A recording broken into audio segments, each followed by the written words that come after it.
Vadodara live 24/7 માં આપનું સ્વાગત છે। વડોદરા જિલ્લાના કુરાલી ખાતે ભાજપની વિજય સંકલ્પ સભા યોજાઈ। પ્રદેશ અધ્યક્ષ જગદીશ વિશ્વકર્મા રહ્યા ઉપસ્થિત। વડોદરા જિલ્લાના સિનોર કરજણના કુરાલી ખાતે ગત રોજ ભારતીય જનતા પાર્ટી દ્વારા વિકાસ સંકલ્પ સભાનું આયોજન કરવામાં આવ્યું હતું।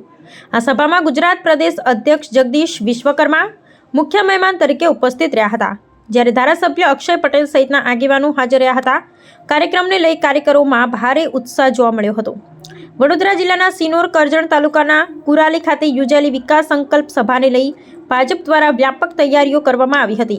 વિકસિત ભારત વિકસિત ગુજરાત વિકસિત કરજણના સૂત્ર સાથે આયોજિત આ કાર્યક્રમમાં મોટી સંખ્યામાં કાર્યકરો અને સ્થાનિક નાગરિકો ઉપસ્થિત રહ્યા હતા। આ સભામાં ગુજરાત પ્રદેશ અધ્યક્ષ જગદીશ વિશ્વકર્મા, સિનોર કરજણના ધારાસભ્ય અક્ષય પટેલ, પૂર્વ ધારાસભ્ય સતીશભાઈ પટેલ, પૂર્વ પ્રમુખ રસિકભાઈ પ્રજાપતિ તેમજ સ્થાનિક ભાજપ આગેવાનો ઉપસ્થિત રહ્યા હતા।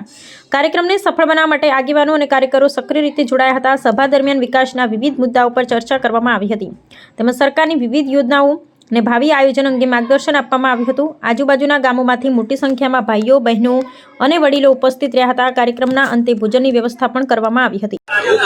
આજે સ્થાનિક સ્વરાજની ચૂંટણી સંદર્ભે માનનીય જગદીશભાઈ વિશ્વકર્મા પ્રદેશ ભારતીય જનતા પાર્ટીના અધ્યક્ષ કુરાલી ગામે આવ્યા હતા અને 5 થી 7 હજાર માણસોની જનમેદની હતી અને કરજણ તાલુકા વતી 20 સીટો અમે જીતવાના છે અને 4 જિલ્લા પંચાયત જીતવાના છે એવું સમર્થન અમે એમને આપ્યું છે અને એ વિશ્વાસથી આજે ભારતીય જનતા પાર્ટીનો આજથી જ વિજય દેખાઈ રહ્યો છે। મારું નામ બીરેન પટેલ, કરજણ તાલુકા ભારતીય જનતા પાર્ટીના પ્રમુખ